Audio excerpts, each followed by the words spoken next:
Programa Ponto de Vista com Nelson Freire. Oferecimento: Sistema Fé Comércio RN, trabalhando para o desenvolvimento do RN. Consórcio Eldorado, quem sonha junto, realiza. Esterbom, é Esterbom. O programa Ponto de Vista com Nelson Freire está no ar. O programa Ponto de Vista recebe hoje o advogado, ex-procurador-geral do município de Natal, ex-subchefe da Casa Civil do Estado, ex-secretário de Segurança do Rio Grande do Norte, compositor, poeta e escritor Carlos Castim. Ele é meu colega, também membro da Academia Macaibense de Letras. E nós vamos falar com ele especialmente sobre a poetisa macaibense Alta de Souza, sobre quem ele se especializou e escreveu recentemente um livro sobre ela. Meu amigo Carlos Castim, que alegria receber você. Tenho acompanhado sua trajetória como intelectual que é e especificamente falando sobre essa maior poetisa do Estado, Alta de Souza, uma macaibense que você se especializou em conhecê-la de perto, suas obras, sua poesia, seu sentimento, seu estilo. Quero agradecer por você ter aceitado o convite de bater esse maravilhoso papo que vamos bater a partir de agora. Bom dia, Nelson, meu querido amigo. Bom dia a todos os telespectadores da Band. É uma alegria muito grande e o prazer é todo meu, Nelson, ter aceito esse convite para nós conversarmos um pouco, trocarmos algumas ideias, informações sobre a vida maravilhosa dessa personalidade incrível que é a poetisa Alta de Souza. A maior poetisa do nosso estado. Com certeza. Agora, Castim, antes de qualquer coisa, você continua compositor? A gente, quando aprende... Porque nós somos colegas também nessa área. Verdade, Nelson, é verdade. Mas quando a gente quando a gente aprende a andar de bicicleta, a gente nunca deixa de andar, nem cai, não é verdade? É verdade. Então, a gente não consegue deixar de fazer poesia, a gente não consegue deixar de compor música, compor poemas, enfim. Não é? A gente vai tentando amenizar as agruras da vida através da poesia, através das letras. É verdade. Através da educação. A propósito, quantas principais músicas você compôs? Nelson, hoje eu tenho, assim, desde a minha época, desde quando eu comecei, na minha adolescência, até hoje, algo em torno de 150 músicas, não é? 150 músicas? De 150 músicas, porque eu não sou um músico profissional, eu não tenho, assim, a música como um meio profissional de vida, não é? Então, assim, na realidade, a gente faz música por diletantismo. Claro. E, na verdade, eu tenho, assim, algumas referências musicais, principalmente na época dos grandes carnavais do América, não é? Dos grandes carnavais de Natal, final da década de 70, início da década de 80. Né? Então, aquelas músicas de blocos, todas praticamente assim, foi composta, tem a nossa participação aí junto com Leonardo Cavalcante, com Erivanaldo Galvão, grande babau, amigo, querido, né? Pedrinho Mendes, enfim, a gente participou de um momento musical extremamente significativo na história da música potiguar. E sobre literatura, quando é que você começou a se interessar pela literatura? Através da música, não é, Nelson? Porque me chegou às mãos um poema de Alta de Souza, e esse poema que me chegou às mãos, chamado Beija-Flor, está, inclusive, no livro Horto.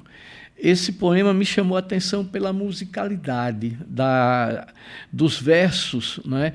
E quando eu comecei a perceber essa musicalidade, me interessou. Eu tive a inspiração de compor uma música, não é? Compus um pequeno shotzinho, não é? Dessa música chamada Beija-Flor. E hoje eu tenho algo em torno de pelo menos umas 30 poesias de Alta de Souza já musicadas por mim. Que beleza! Porque uma das características da poesia de Alta de Souza é exatamente a musicalidade, Nelson. é uma característica que, inclusive, fez com que Alta de Souza fosse cantada e decantada por esse Brasil afora. As modinhas de Alta de Souza, a que se referia, por exemplo, Mário de Andrade no livro Turista Aprendiz, quando ele escreve que esteve aqui em Natal nos idos de 1929, na Ridinha, na casa de Barôncio Guerra, não é? E aí, tomando uma pingazinha, comendo uma peixada, e ouvindo ao longe as modinhas de Alta de Souza e Ferreira Itajubá. Então, assim, essa sonoridade musical me encantou, me atraiu em Alta de Souza, e, a partir daí, eu passei a me interessar, a pesquisar. Então, hoje, eu me considero apenas um estudioso, uma pessoa que se interessa em conhecer a obra de Alta de Souza. Mas não só estudioso, mas apaixonado Sim. pela obra dela. Fale um pouco sobre esse legado dessa grande escritora macaibense, que é orgulho para todos nós potiguares. Com certeza, porque Alta de Souza foi uma mulher à frente do seu tempo, Nelson. Absolutamente à frente do seu tempo, uma mulher que ocupou um espaço que era praticamente assim, absolutamente restrito no século XIX, nos 800. A participação da mulher nas letras era uma coisa assim absolutamente rara. Por quê? Porque a mulher era apenas tão somente reservado o papel educacional de aprender a ler, aprender a escrever, aprender as primeiras operações aritméticas, não é? E, a partir daí, ela já estava pronta para a vida. E Alta de Souza mostrou exatamente uma postura, uma personalidade absolutamente de vanguarda, uma personalidade autônoma, uma mulher corajosa, porque reconheçamos que uma jovem que se descobre aos 14 anos, portadora de tuberculose, e na época ainda os antibióticos não haviam sido descobertos pela ciência, a penicilina, por exemplo, não tinha sido descoberta.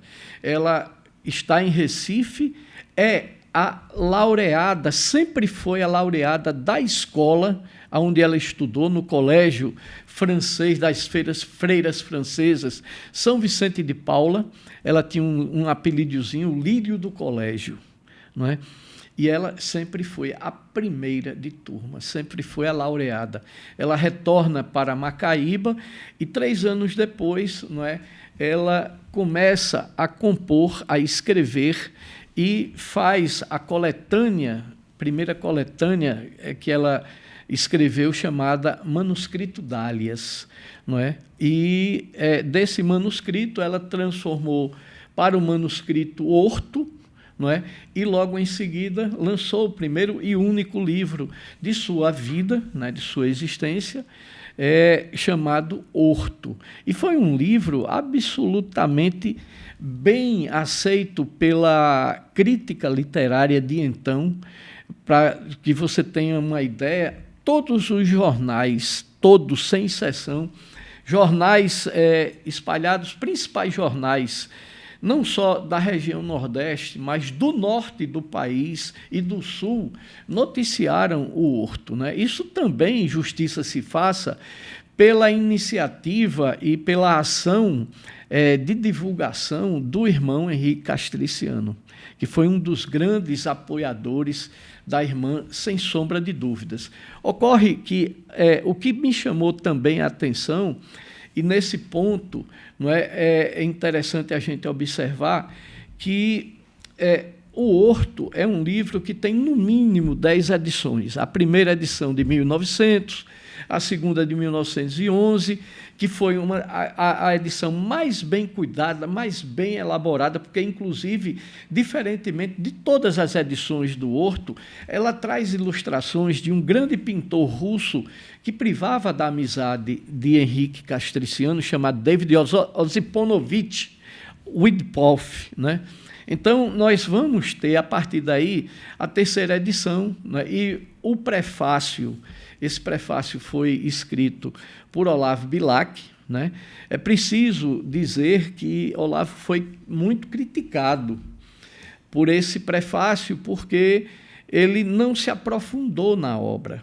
Mas é preciso também considerar que coisas que nós estamos trazendo num livro que nós estamos também, já concluímos, estamos lançando brevemente, chamado Livro do Coração.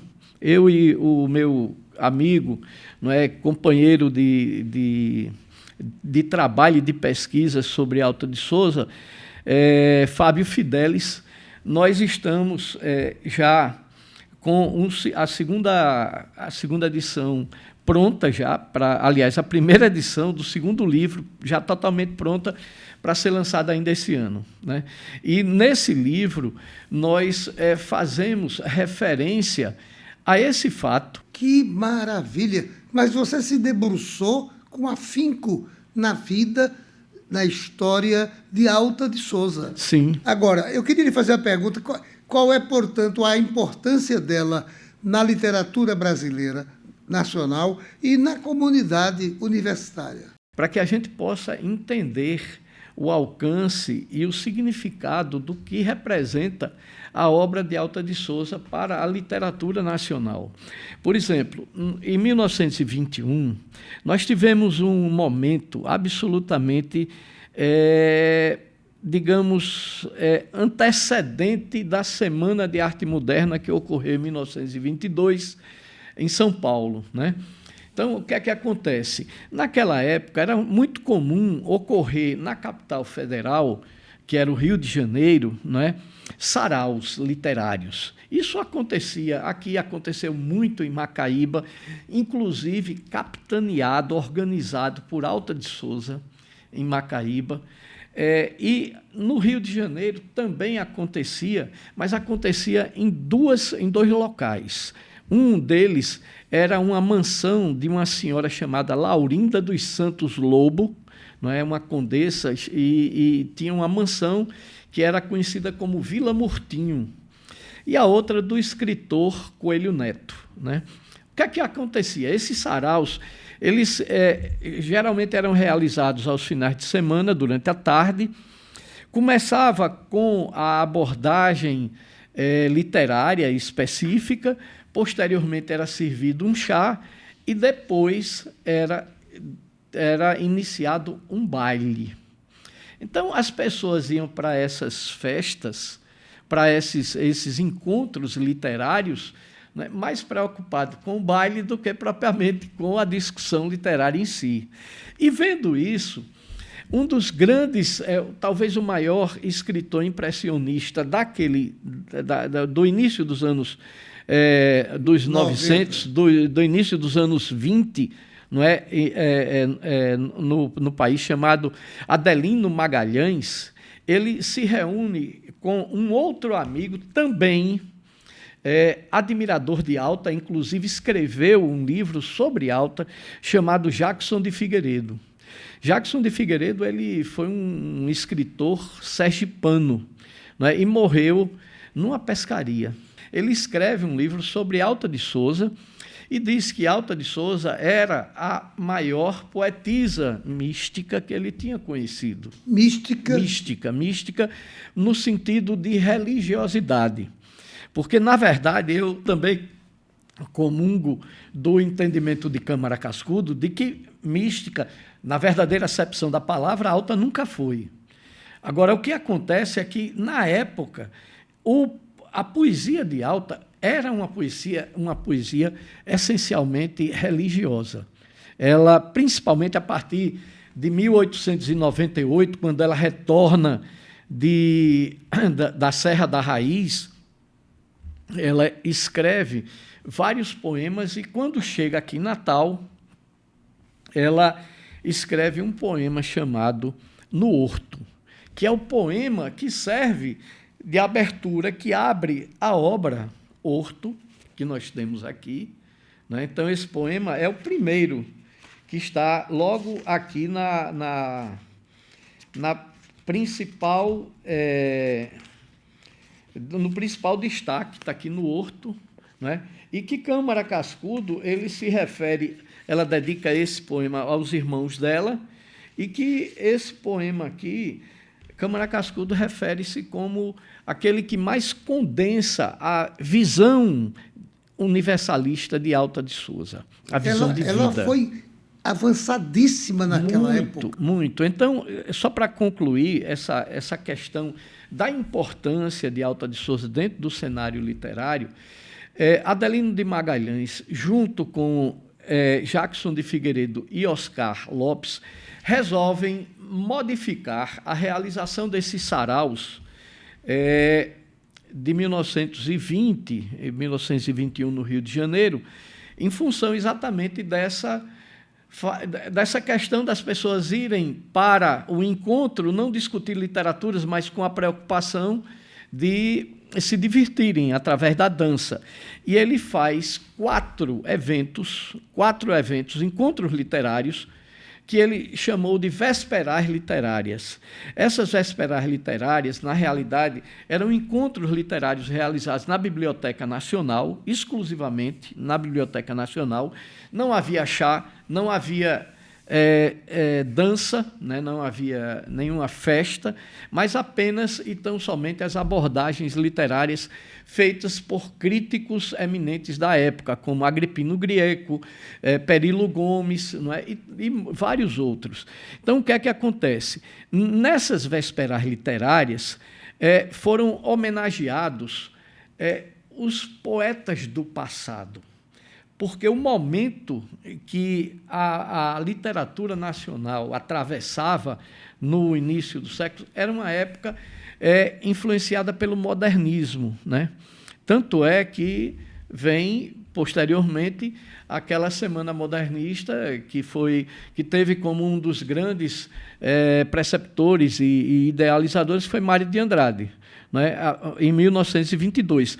Mas, em 1921... Então, esses encontros literários reuniram os principais poetas do final do século XIX para início do século XX. A nata dos poetas, e eu vou dizer aqui alguns deles, tá certo? Dos quais a nossa Alta de Souza está lá. Que maravilha! Entendeu? Por exemplo, então, eram poetas todos falecidos. Nós vamos ter Afonso de Guimarães, que foi conhecido como o príncipe dos poetas mineiros. Nós vamos ter o catarinense Cruz de Souza. Nós vamos ter Francisca Júlia. Nós vamos ter o nosso nordestino aqui, conhecido, Augusto dos Anjos, né? E Alta estava ali. Marcelo Gama, Antônio Lobo, Mário Pederneiras. Quer dizer, nós tivemos uma série de poetas que marcaram época. E a intenção, exatamente, de Adelino era mostrar a influência da poesia e da obra desses poetas, né, sobre o movimento modernista, sobre os novos poetas da época. Que iria se sedimentar. Exato. Em 1920. E queria se concretizar em 1922. Tanto é que esse movimento, chamado Vésperas Literárias, ele foi reconhecido, né, por um escritor chamado Wilson Martins como a Semana de Arte Moderna Abortada. Que coisa! No Rio de Janeiro. Mas ocorreram esses encontros, foram 4 que se realizaram na Biblioteca Nacional entre os meses de julho a setembro de 1921. Castim, pois não. Você vai só me permitir? O diretor está mostrando o reloginho, sim, porque está terminando o primeiro bloco. Ah, tá. Em seguida, a gente volta a falar sobre Alta de Souza. Ok, amigo. Não saia daí. Nós voltamos em instantes para o nosso segundo bloco. Programa Ponto de Vista, com Nelson Freire.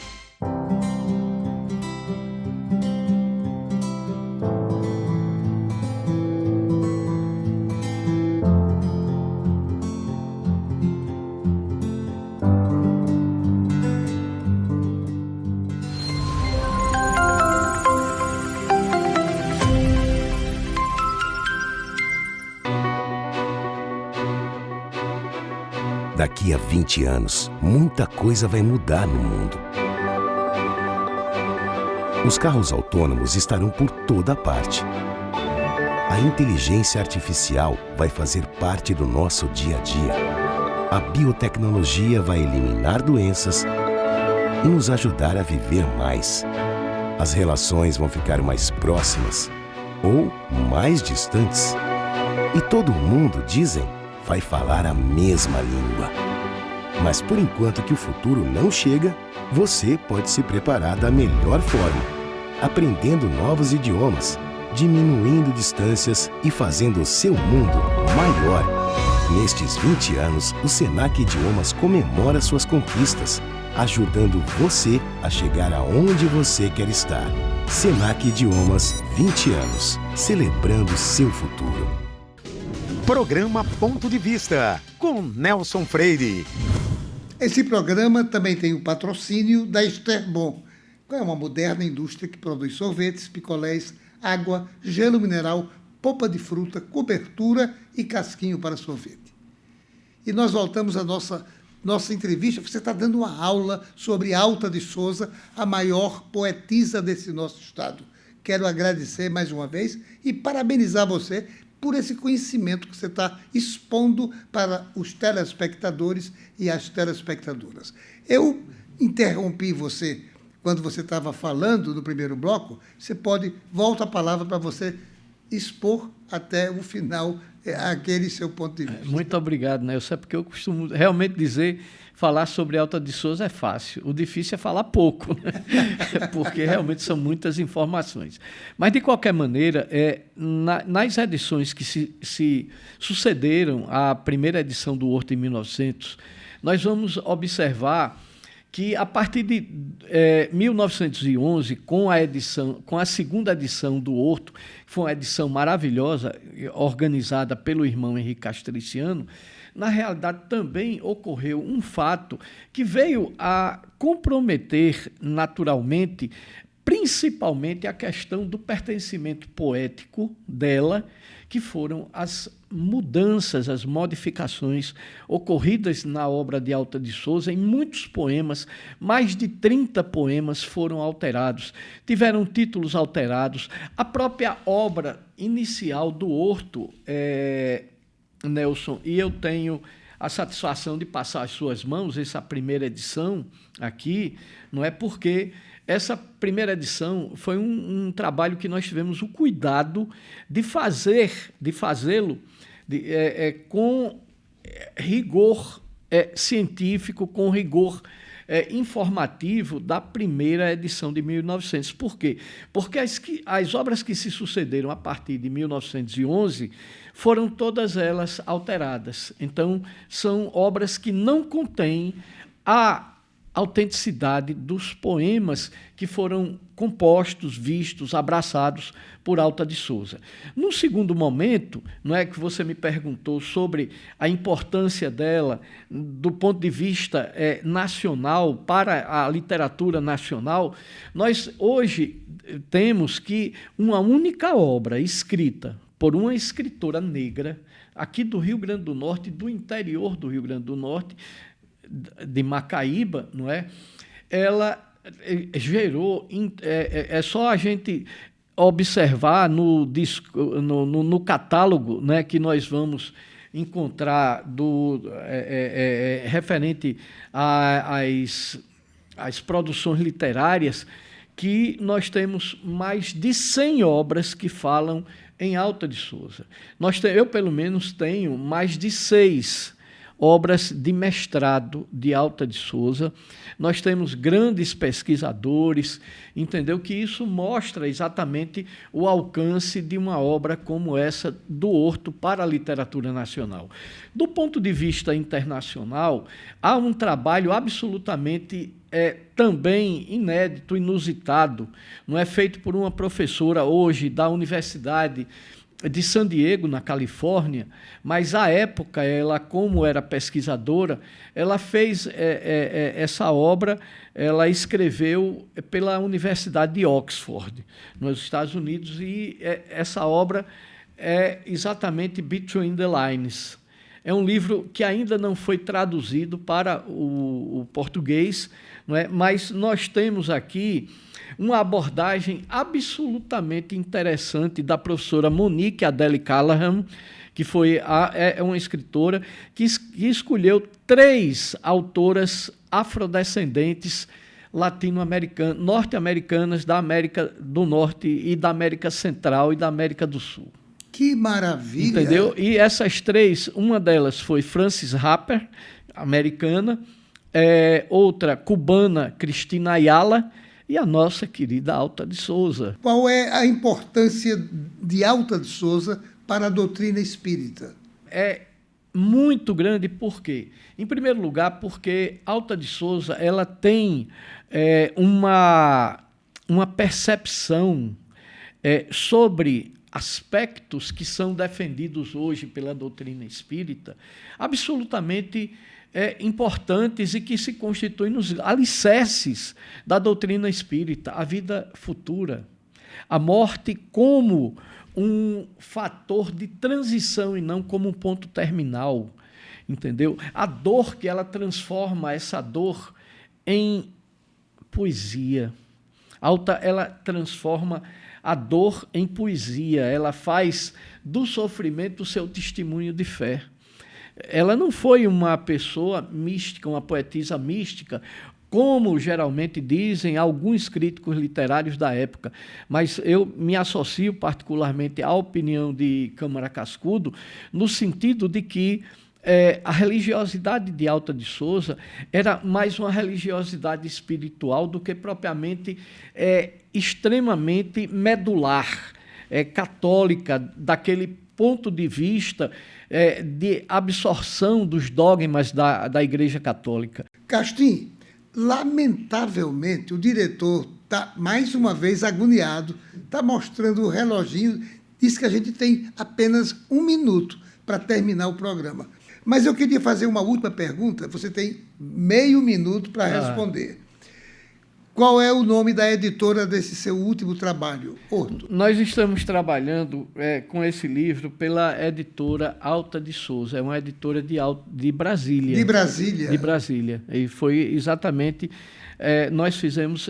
Já é a 2ª edição desse livro, porque é um livro que traz não somente os comentários, é como se você tivesse a primeira edição de 1900. Organizado por você. Os poemas por autênticos, por mim e por Fábio Fidelis. Então, são poemas autênticos e que trazem exatamente comentários também de Câmara Cascudo aos poemas que nós estamos abordando e que fazem parte do livro Horto. Que outros trabalhos você pretende lançar nesses próximos meses? Bom, nós temos já pronto uma terceira, um segundo livro chamado Livro do Coração.